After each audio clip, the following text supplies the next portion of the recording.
especially in the Western world, we are grief illiterate and death phobic. Everybody's afraid of death and nobody knows how to deal with grief. And so get educated, learn, don't be afraid of it. If you know someone who's grieving, our natural inclination is to give them space, right? And the last thing that a griever needs is space. Healing happens in communities. Healing happens in safe spaces. Women need to empower women, and our voice matters. Bitch. Welcome to the Mom Bitch Podcast. Judy Thureson, welcome to the Mom Bitch Podcast. We are so elated. We have been waiting so long. It feels like it's been so long because I'm sure you're going to talk about it with us, but you've been on retreats and at conventions and doing all of the wonderful things in this world.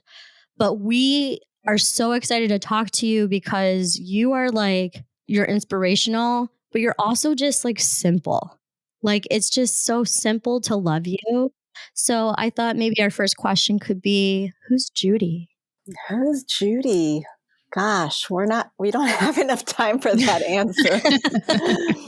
First and foremost, I am mom, a wife, a friend, a coach, an author, a retreat leader, creating global movements, advocate for mental health, just a lover of life, dog mom,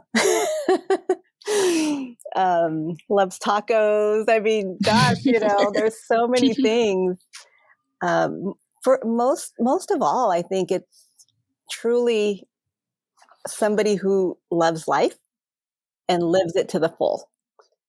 And is really just present with what is, no matter what that is. And I will share about this, I'm sure, in the podcast, but many of you know that I lost my son, Jacob, in 2019.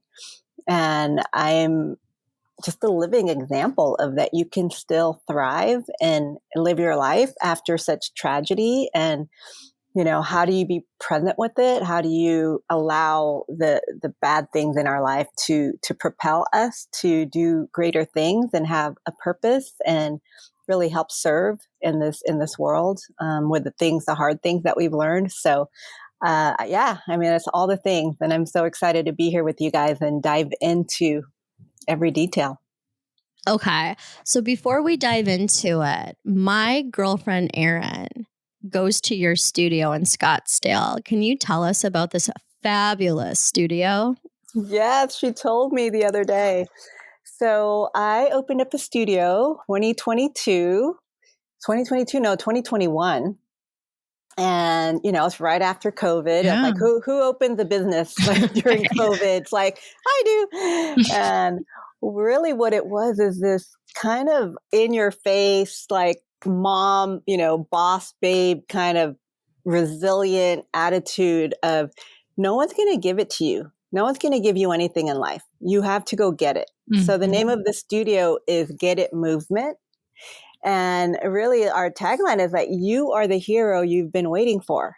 And I think for women, we're so used to waiting for Prince Charming or waiting for the savior or waiting for someone to hand us something, when really as moms, it's not just moms, just as women, it's very empowering to know that if you want something, you can get it.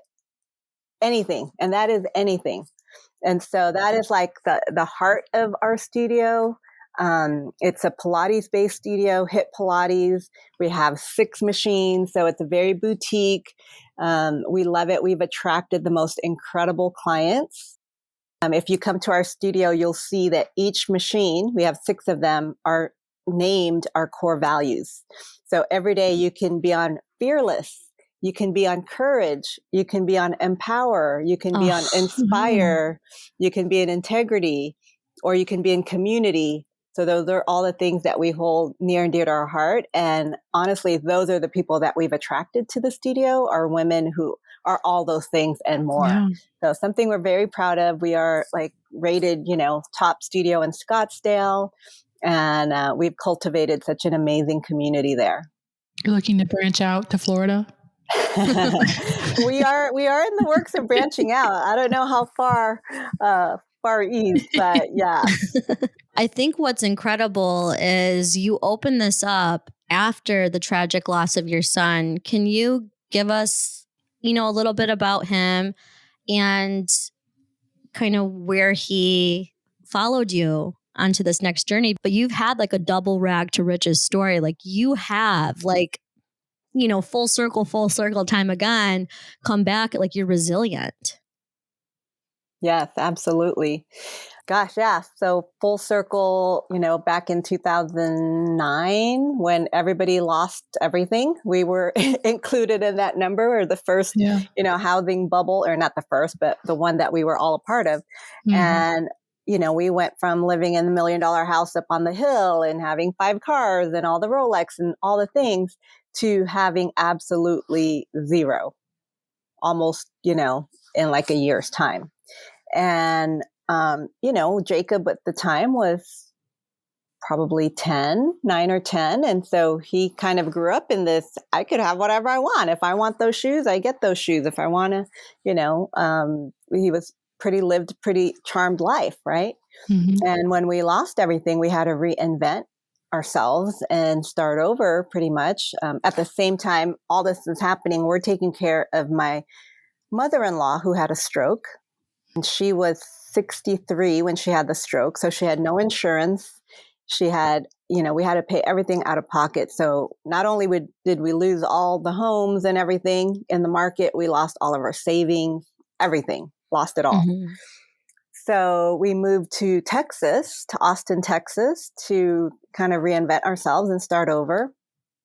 And, Jacob wanted a pair of new shoes. He wanted Yeezys, right? I remember when that was like the rage. Mm-hmm. And he was so used to, as a kid, like, oh yeah, I want this. And he would just get it. And we were like, no, son, we are going to buy shoes at Target today. And if you want Yeezys, you're going to have to figure out how to buy your own Yeezys.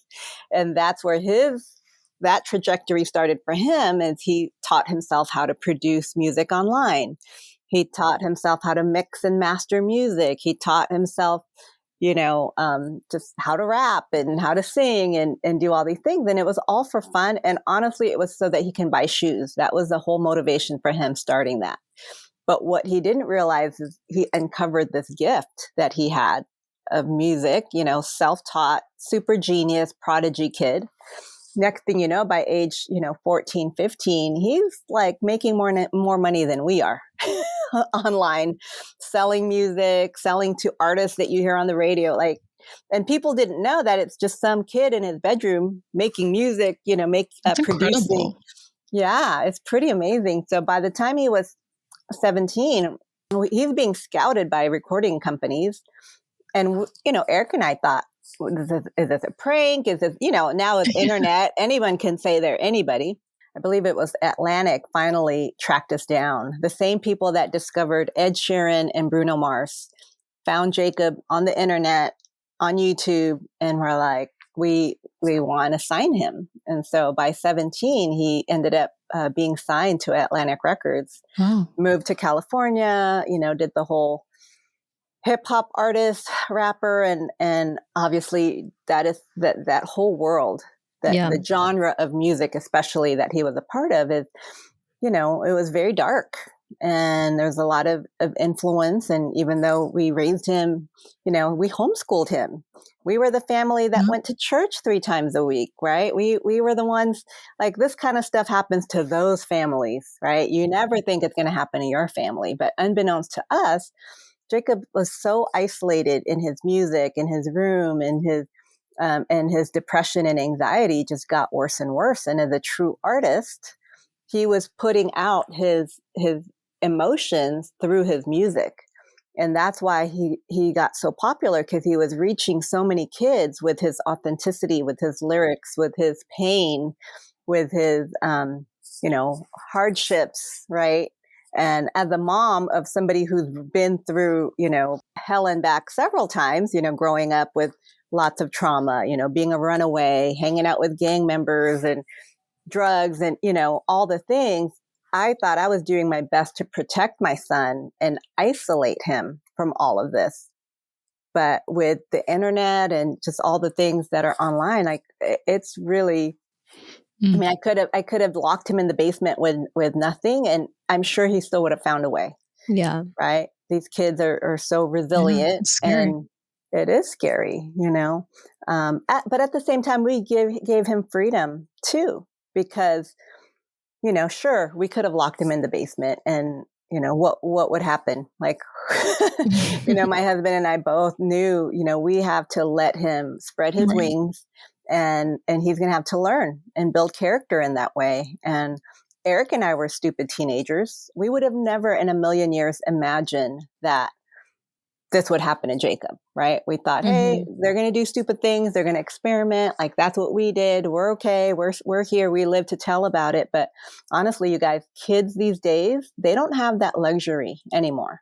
It can just be one time, one mistake, one experimentation, one wrong move, and that could be it for them, you know, and I've seen it time and time again. So, although, of course, I wish Jacob could be here with us, you know, I believe that was his path. That was his journey because of what he went through and because of his death, so many miracles have happened since then of so many kids who have reached out to us who were on the verge of committing suicide and then decided to stay because of Jacob's story. Wow.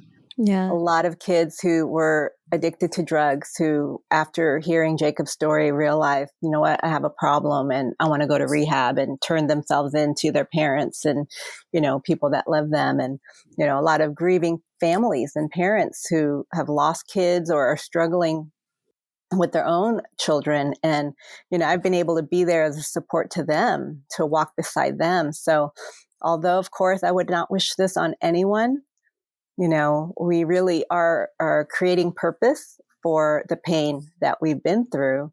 And it'll never go away, just because there's so many amazing things happening in our lives that I really believe were birthed through Jacob's death. It doesn't take away the grief and the pain. Can you tell us a little bit about your give principle in your mindfulness program? Absolutely. On the morning of June 13, Eric and I were having breakfast about 9 in the morning. And I said, I finally figured out the secret sauce, the gap between, you know, what I do and what helps people is this mindfulness program. You know, I used to be a health and wellness coach, and, you know, you can only do so much with nutrition and exercise, but the mind is, like, my opinion, the most important thing. And so I created this meditation practice that we were getting ready to launch to the world. It was a 30-day meditation practice. Eric, my husband's the producer, director, so he was going to film it. We were going to package it, and we were going to birth this thing to the world.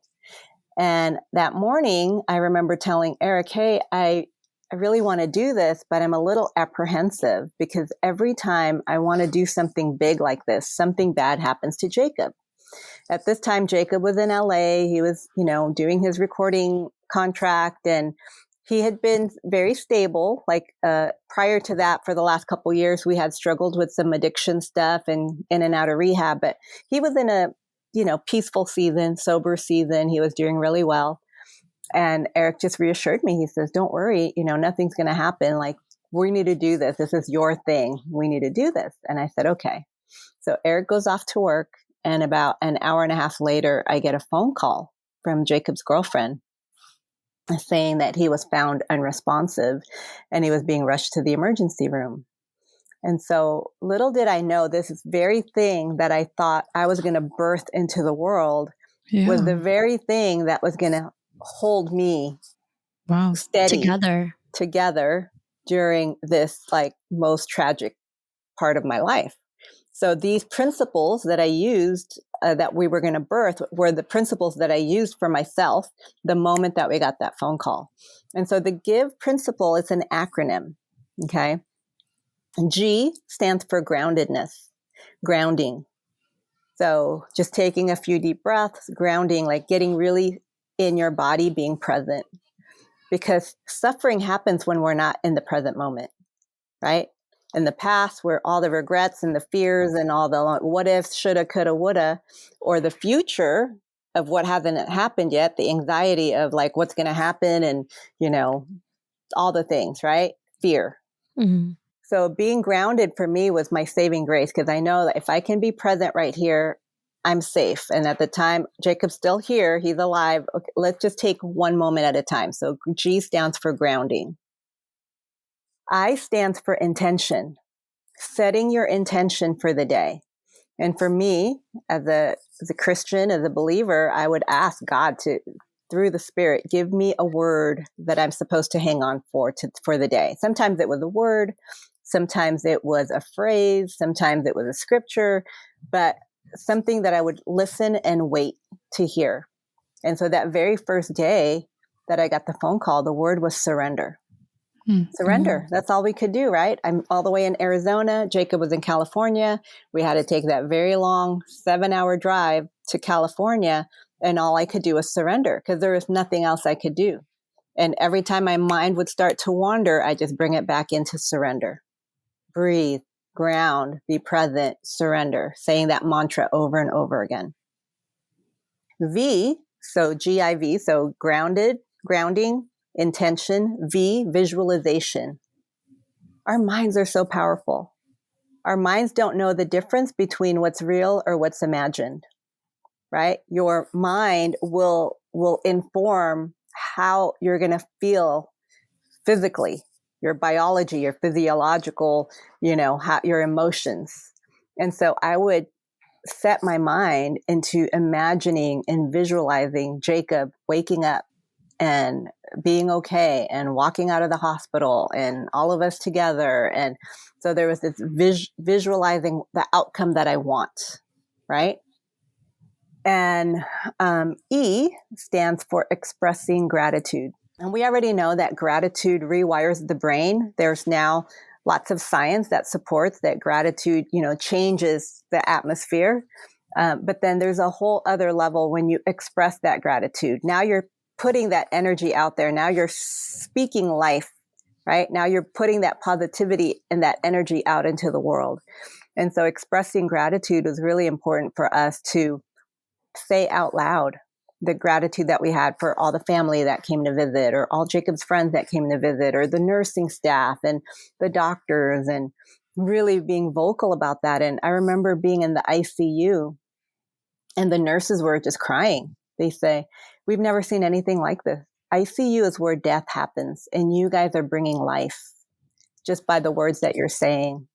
I mean, Eric, my husband, is really incredible with this. He knew every aide, every nurse, every janitor. I mean, he knew everybody by name. I mean, he's going around and he's asking people, how are they doing? And what can he do to serve them? And people are looking at him like, how are you able to do that when your son, your own son, is like fighting for his life, right? And so these were the tools every single day that I would practice, the give principle. So every day I would ask for that word, that intention, and whatever spirit gave me, that's what came to me. And I started journaling that. And eventually when I published my book, you're reading exactly the words that came to me in those 40 days. And those became the chapter titles for every single chapter of the book. It's almost like you guys cultivated your own support when you needed it, and you're in return building a community for others that need it to get through trauma. How has it shaped your community, after writing the book and hearing stories from other people across the world and being that lifeline to people? It's really humbling and very surreal when you write a book and you think, for me, I think, oh, my friends and family will read it. And now I'm getting phone calls from doctors saying, I read your book. My wife read your book. We give it to our patients. I went to the bank the other day. I don't ever go to the bank because I do all my banking online. And I'm at the talking to the teller, and she looks up at me and starts crying. And she says, I just have to tell you, I read your book and it just really got us through a really dark time when my son was struggling. And I'm so grateful I got to meet you. And so it's kind of this weird place of bittersweet, right? The name of the book is Beautiful Tragedy. And that's truly a great word that encompasses this all, because there's so much beauty in seeing the lives that have been impacted and transformed and changed through our story. And obviously it's still very tragic because of the way that it happened. So you're very open about your grieving journey. Do you have any kind of advice for someone who may be starting their own and help them get through this time? Well, funny is I've been part of the Grief Recovery Institute since 17 years ago, right? And they're the leading grief experts in the world. They're the only evidence-based grief, program in the world. And so I've been exposed to it for a long time. I've been, facilitating and helping people with their grief for a long time, not knowing that one day I would be using these very tools for myself, right? Mm. And so one of the things that I say is that grief is energy. It's energy. And if energy is in the body and it's being stuffed down, imagine like a tea kettle with fire underneath, and you put a cork on that tea kettle. What eventually will happen to that tea kettle? It boils up. Yeah. Explodes, right? Mm-hmm. And so think about all the people that are walking around with unprocessed grief. They're just walking time bombs ready to explode. So when you see people road rage, when you see someone whose reaction is not proportioned to the offense, right? They spill something and it's like, they're turning over tables, they're yelling, they're screaming, they're cursing everybody out. Is it really because they spilled something? No, it's because there's all this pent up energy here that hasn't been expressed. And so if you're listening and you're grieving and you're feeling, all these emotions, I would say find a safe community, find a safe person, because healing happens in communities. Healing happens in safe spaces where we can witness each other without judgment, without, being told you're wrong, or even without being told, like even in some Christian communities, right? We hear things like, oh, at least they're in a better place, or, oh, at least they're not suffering anymore. Oh, I guess they needed another angel up there, right? Like these are all very well-meaning. They're well-meaning, but for the griever, do you think that's a helpful thing to say to someone who's grieving? No, not at all. No. And so I think just educating people, I always say this, is that, especially in the Western world, we are grief illiterate and death phobic. Yes. Everybody's afraid of death and nobody knows how to deal with grief. Yeah. And so get educated, learn, don't be afraid of it. If you know someone who's grieving, our natural inclination is to give them space, right? Oh, let's give them space. Yeah. The I don't know last what to thing, say. yeah. I don't know what's proper. Yeah. And the last thing that a griever needs is space. They need love. They need love. You don't have to have all the right answers. Just sit with them. Yeah. You have a really unique approach when it comes to like just emphasizing like a holistic lifestyle, whether it's mindset, physical activity, just stability and consistency. And you do wellness retreats on top of everything else, which I think more people need to go to them. They're not so normal, but I feel like people are starting to talk about it more. People are more open, right? Like mental health and the social media, and you start to see all these different places where you can take care of yourself. But can you give us a little background on your retreats? And is that where you start to see people start to facilitate personal growth in themselves when it comes to just like overall well-being? 100%. So this new venture that I created with one of my partners, Steve Bacon, he's one of the best trauma-informed breakthrough specialists in the world. Nobody like him. And what we do is basically take people on a 6-day wellness retreat. And I don't know, wellness might not even be the right word for it. It's a transformation retreat, because literally you walk in one way and you leave a different person. Okay. And so we had one recently, Turks and Caicos. I believe back in February, right? And it was incredible. The women that came in struggled with depression, struggled with anxiety, struggled with not having purpose, struggled with their relationships. Like there were some big issues. And they came in really not knowing or not expecting anything, just kind of open to, I don't know what this is, but I got invited to go, and at the very least, we're going to have a nice vacation out of it, right? Yeah. Right. We're in Turks and Caicos. I mean, Can't go wrong, right? can't go wrong, right? And so what Steve does in the first 2 days is he brings you back to zero. So what are all the things that you have kind of put on yourself to make you believe that you're not enough, that you're not worthy, that you're small, that you don't deserve, that you lack value, like all the things that's pretty universal for women that we work with. And it doesn't matter who you are. I'm talking, we have doctors, we have psychologists, we have VPs of companies, we have these high powered women. When you strip it all down, the inside is the same. Same. Mm-hmm. The inside is the same. Do I have what it takes? Am I good enough? Am I worthy? Do I bring value to the world? Like, it makes me cry just thinking about it, because it doesn't matter. Yeah. I don't care if you're Oprah, right? Like, I don't care how powerful you are. When you strip it down, that's the core that women are struggling with. Yeah. And Steve helps them to identify, where did that come from? When's the first time you felt that way? Where did that come from? And let's heal it from a root level, so that you're not just kind of, coping or putting a Band-Aid over something. How many of us have been to retreats or conferences or, kind of rah-rah movements, and you feel good for a couple days, but then you always go back to the root of the core of what you're feeling.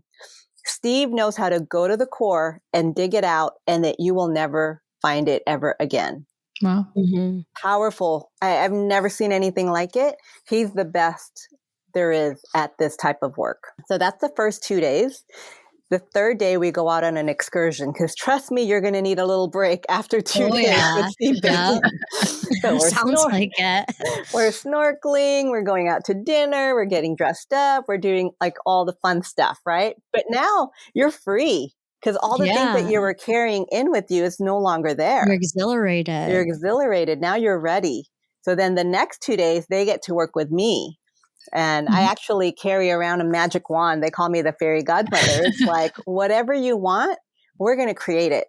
And you're creating it from this place of zero, where you're not hung up with all those limiting beliefs that you have been carrying for however many years.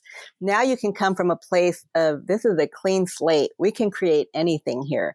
Businesses were birthed, relationships were, restored, estranged relationships finally came back together. I mean, miracles happen in these 6 days.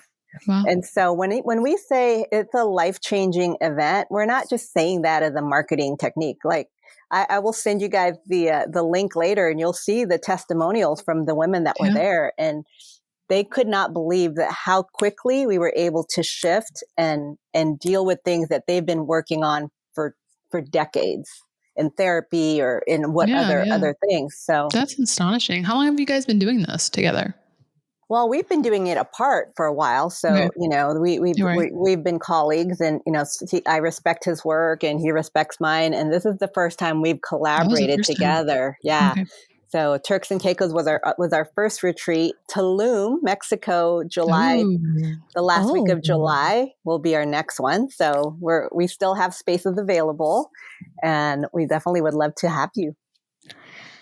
I mean, I feel like it's so like, I'm like smiling, like thinking about going on a retreat, because I feel like it would be so empowering to like renew your strength and feel empowerment.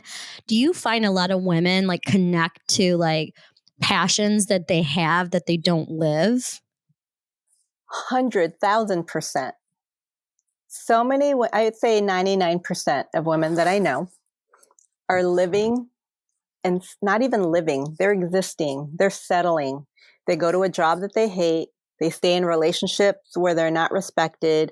They're barely raising their children because they don't even know what to do with them, with pretty much the internet raising their kids now, right? Because it's just hard. It's hard to be a parent right now. So I'm not trying to be doom and gloom, but I'm just saying what's present, what's real, what I see. And so what people don't know is that there's so much more that's possible for them. And I think for me, I'm just a regular, like you said, simple person that has created magic in her life. And I show you what is possible. And I show you, hey, what can happen for me can happen for you. I'm not no one special. I don't have any special powers. I mean, I do carry a magic wand, so maybe I do. But what I'm saying is when people see me as a real person of what I can accomplish, what I've done, they see what's possible for them. Okay, so I'm going to like spin this Please. in a selfish way. But Camelia and I became mothers around the same time. Mhm. We both have our full-time jobs, right? She's an anesthetist. I work for a digital marketing company. And we both love our careers, right? We love our husbands. We love our families. But the podcast really has, I feel like, and I don't want to speak for you, Camelia, but for at least me, it's like lit up a flame that I didn't know I needed. And part of that is connecting with people. Part of it is learning. And part of it is it's just fun. Like I'm doing things I wouldn't normally do, like this conversation, right? Like, Mhm. and, you know, some of the things that people say to you, which was a big reason why I never told anyone about it while I was building the website and the podcast, is because I didn't want people's opinion. I didn't want people to say, well, what about your job? Well, I can do both, right? Like this doesn't interfere with my work. This doesn't interfere with me parenting, right? Like there's parents that, and I'm not judging, right, in any situation, because we all do our things and we're all guilty of this, but there's parents that are sidetracked doing this or doing that, and they're not being judged. But if I dedicate my time to something specific, it appears as though I'm doing something like wrong, per se. This is just an example. And Camelia, I don't want to speak for you, but like, what's the podcast meant for you? This is completely out of my comfort zone. 100%.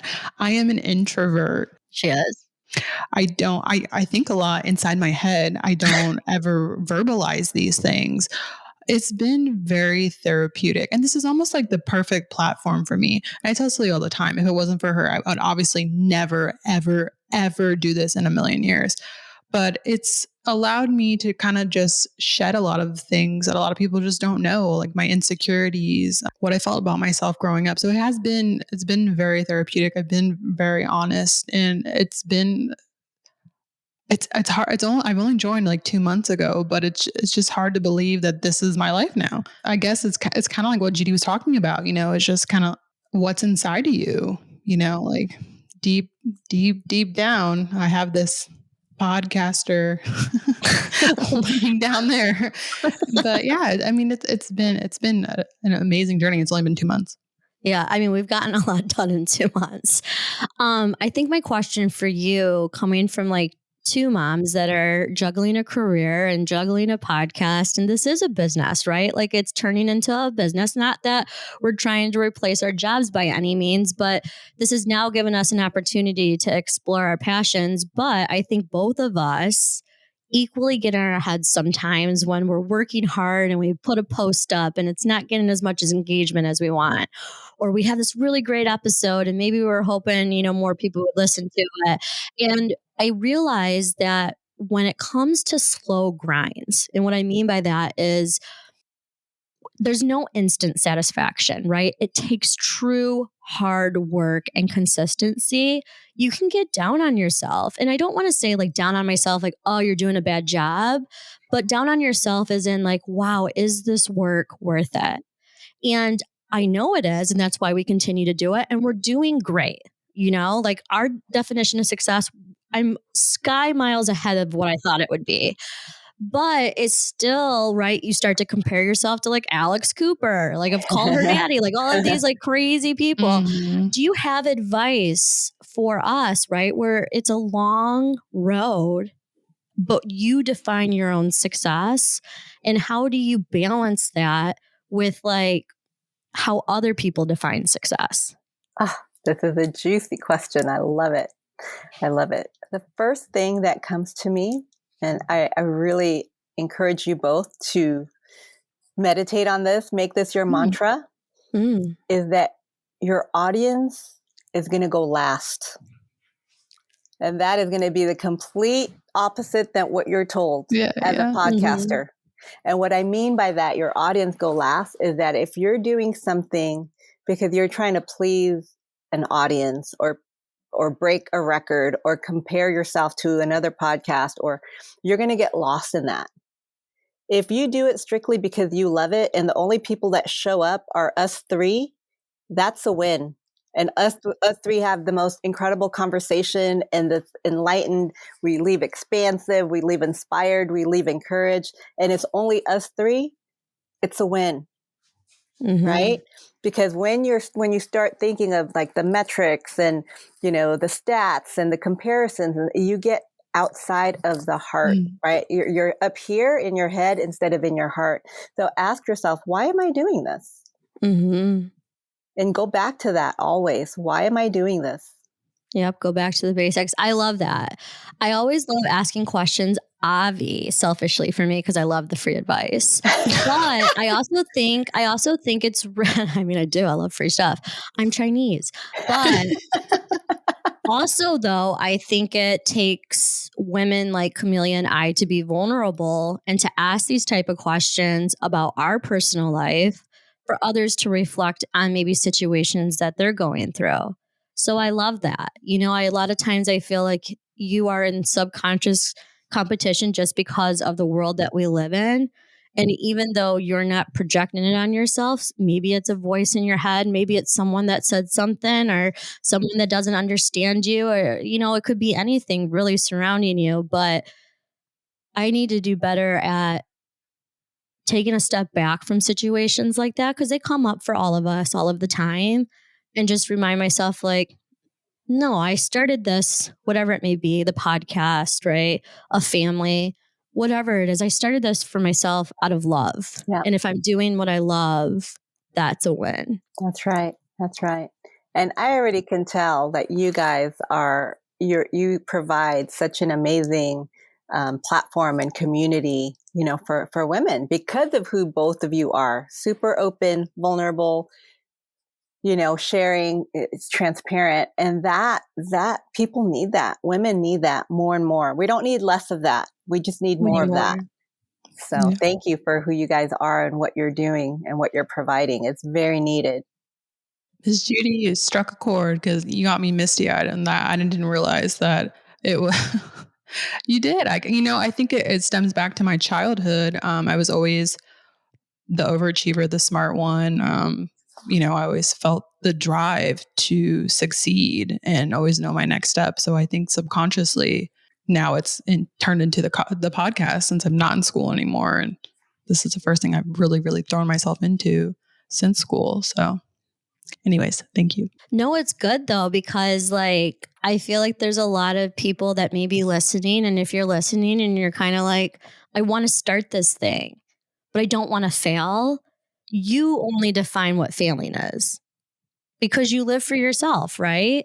And so I want your last piece of advice to be how we cap this episode, because we just want, like you said, we just want women to have support and to know. Yeah. How do we join your community, Judy? Because I feel like I need you like every week in my life, whether I'm watching you and stalking you from social media, or one day maybe we have a mom batch retreat next year. That's right. But how does the audience go to your studio? Yeah. I mean, we're not that big yet. Okay. So like it might not bring in a lot of foot traffic, but you never know. You never know. You never know. Before I forget, I want to say this because it's really important. Oh, yes. When you get to a point where your why and your passion for why you're doing it is so big, that's your focus. You're not worried about your numbers, your audience, your likes, your whatever stuff we get worried about, right? Right. Because you're locked into the vision of no, this is my passion. This is my heart. This is what I want to do. This is who I want to reach. And this is why. It doesn't matter what else is happening. You're focused on that. And then you just allow that to manifest for you. Like, that's how I live my life. And I'm literally living my dream because I don't give up. I'm relentless. I'm not afraid of failure because failure is just feedback for what's not working. So if you experience failure, and I say that in quotes, it's just feedback to say, hey, that's not working here. Maybe pivot and then do this. Like, I'm the queen of pivots, right? Love And that. I'm way older than you guys. So I've had a little bit more experience on that. So I just say, don't be afraid to do it messy. Don't be afraid to do it scared. Don't be afraid to do it when you don't know if you can do it or not. Like, just put yourself out there. And I know that that's what you guys have done. And I have no doubt that, you're already successful in my eyes. So it's just going to get better from here. And to answer your question, yes, people can find me on Facebook, Judy Thureson, or on Instagram, Judy Thureson. Get It Movement, Hit Pilates, my studio. I am doing a little bit of a rebrand right now. So coming soon, we'll have some communities you can join. I'm going to have some meditations you can download. Oh, cool. Very, very powerful, life-changing. So lots of really cool stuff coming up. Yeah, That's I'm awesome. excited for that. Well, thanks for coming on the podcast, Judy. We'll make sure to put the links to all of Judy's goodness in the description. We appreciate it so much. Thank you for joining the Mom Betch podcast. Thank you, Miss Judy. Oh, thank you. If you are loving the Mom Betch podcast, we really want your help to like, subscribe, and rate wherever you listen to your podcast so that we can get more Mom Betches to find us. But I have to give a shout out here for a second. Did you notice the quality of this podcast audio? That's because we have a podcast editor. Miraculously enhance your audio, get custom edits based on your preference, and let your podcast editor make the episode sound so much better with her audio content optimization. If you have a podcast or want one, talk to Taya, our podcast editor. She can help you strategize, edit, make social content, and keep you on track to make sure you have the very best show. AI can only do so much, so treat yourself and set up a free meeting with Taya to see how she can help you with your podcast. Go to tayachura.com/podcast. That's TEACHURA.com/podcast. Women need to empower women, and our voice matters.